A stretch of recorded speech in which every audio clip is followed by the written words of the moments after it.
Bem, agora vamos falar sobre a radiólise da água. Muitos alunos perguntam como que a radiação ionizante produz efeitos deletérios no corpo humano. Então nós vamos falar um pouco sobre isso neste vídeo.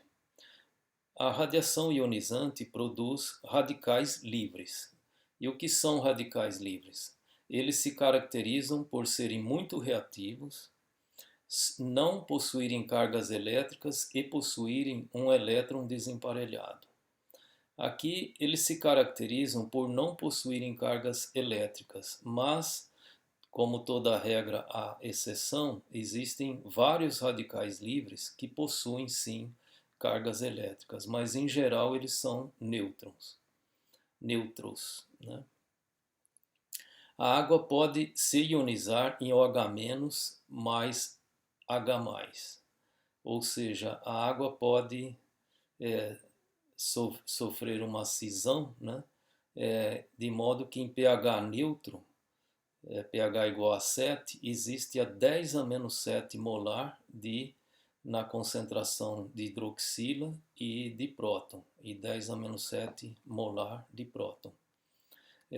Quando a radiação entra na água, mesmo que seja a luz e mesmo que seja apenas no visível, né?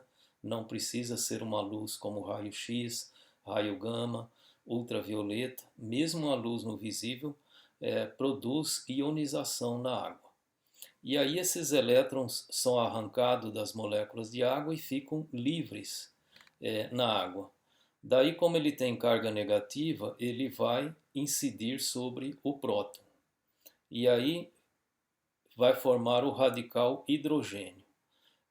Veja que o radical hidrogênio não tem carga, porque aqui você tem um próton e um elétron, de modo que ele está neutro.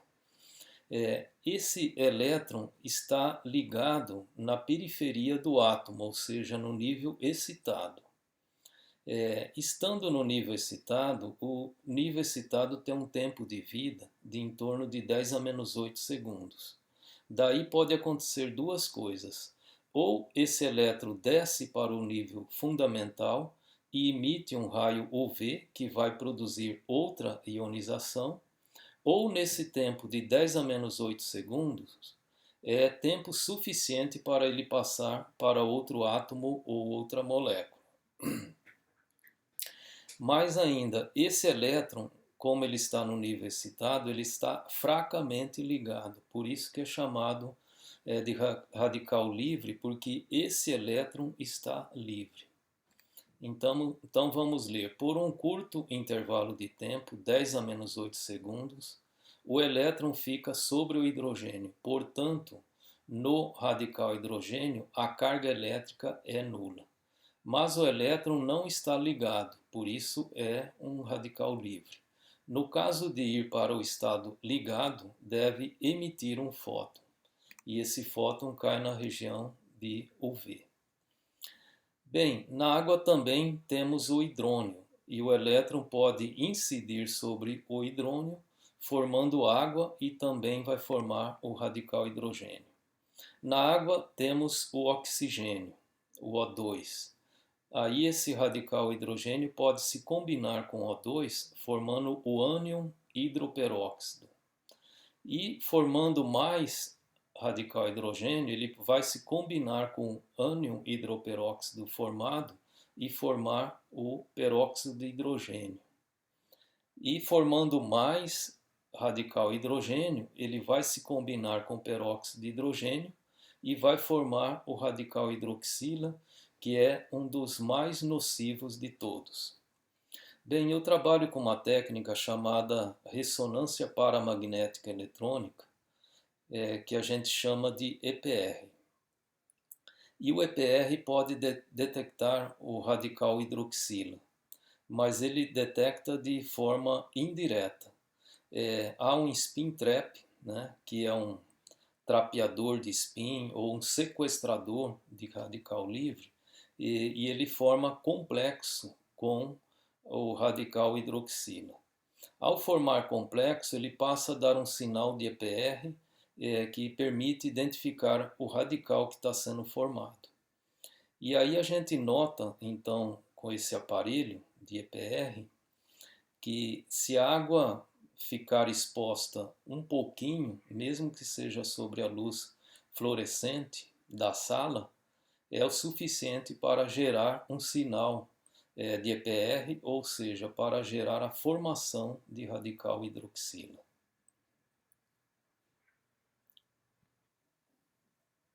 Bem, o citocromo C é uma pequena proteína que ligada à membrana da mitocôndria e que participa da cadeia de transporte de elétrons. Eventualmente, os elétrons da cadeia de transporte de elétrons se combinam com o oxigênio presente na solução para formar o ânion superóxido. E outro elétron se combinando com o ânion superóxido vai formar o peróxido de hidrogênio. Então, são dois compostos nocivos que precisam ser desativados.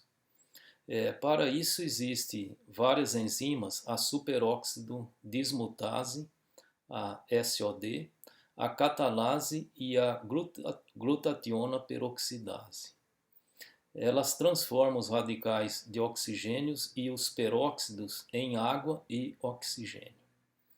Bem, então aqui nós vemos a SOD, a superóxido dismutase, desmutando o ânion superóxido e transformando em moléculas de O2 e duas moléculas de peróxido de hidrogênio. Aí, como formou o peróxido de hidrogênio, agora vem o papel da catalase, que desativa o peróxido de hidrogênio. A catalase fica no citosol. Ela transforma o peróxido de hidrogênio em água e O2 e é muito eficiente. Mas existe um processo alternativo que é através da glutationa peroxidase, que ela também fica no citosol e na mitocôndria. Então ela vai transformar também o peróxido de hidrogênio em água e vai oxidar a glutationa. A glutationa é uma molécula pequena que tem um grupo SH. E aí, quando existem duas glutationas, os grupos SH se combinam, que estão na forma reduzida, porque contém o hidrogênio, eles se combinam e formam, essas duas moléculas se combinam e formam a ligação de disulfeto, que é a forma oxidada, duas juntas oxidadas, e aí são liberados dois hidrogênios, que servem para converter o peróxido de hidrogênio em água. Então vemos aqui duas moléculas de peróxido de hidrogênio que dá 4 hidrogênios e 4 oxigênios. Aí aqui você tem 4 glutationas, então tem 4 hidrogênios que podem fornecer 4 hidrogênios. Então aqui nós vamos ficar com 4 moléculas de água, ou seja, a gente tem 8 hidrogênios e 4 oxigênio e 2 moléculas de glutationa oxidadas.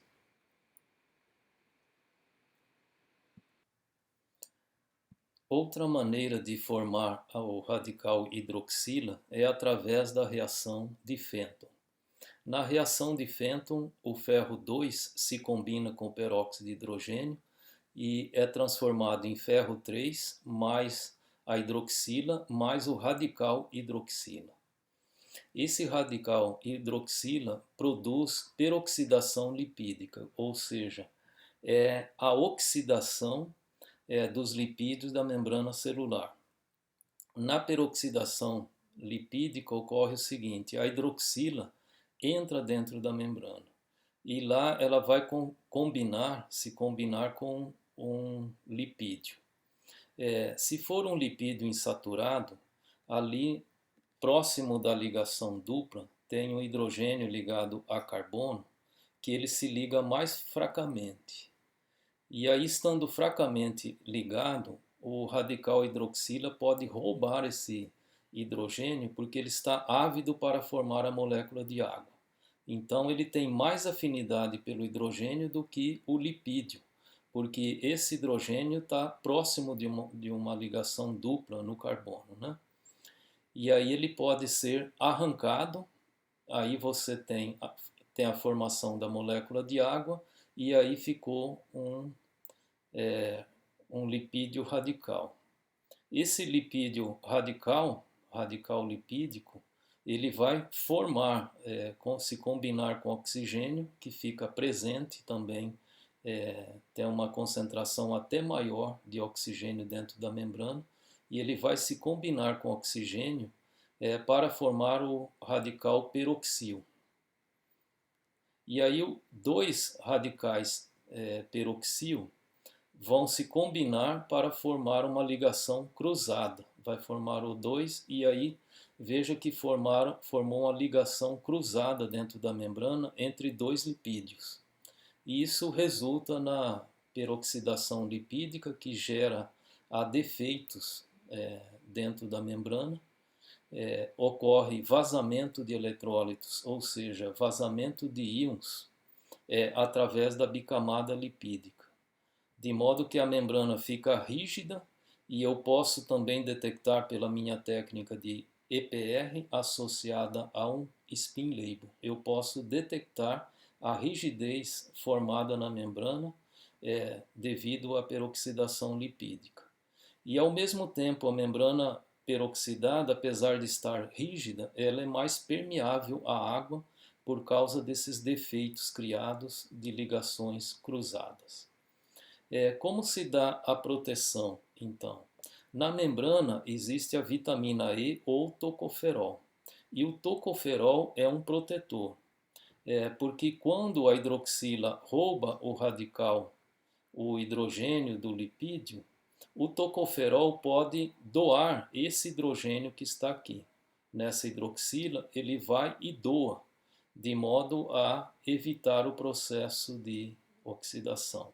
Então, o tocoferol tem um hidrogênio aqui que vai ser doado para o radical lipídico, e aí o tocoferol vai virar tocoferil e o lipídio vai ficar normal. Mas aí agora o tocoferil gera um problema, ele está precisando, está na forma oxidada, está precisando de um hidrogênio. Quem vai dar é o ácido ascórbico, que ele tem aqui 2 hidrogênios disponíveis, é a vitamina C, e ele tem, na forma reduzida, ele pode doar esses 2 hidrogênios, e aí ele vai para a forma oxidada. Veja que não estão mais aqui os hidrogênios. De modo que o ácido ascórbico doa esse hidrogênio para o tocoferol e ele vai ficar ascorbato e vai virar o ascorbio, né?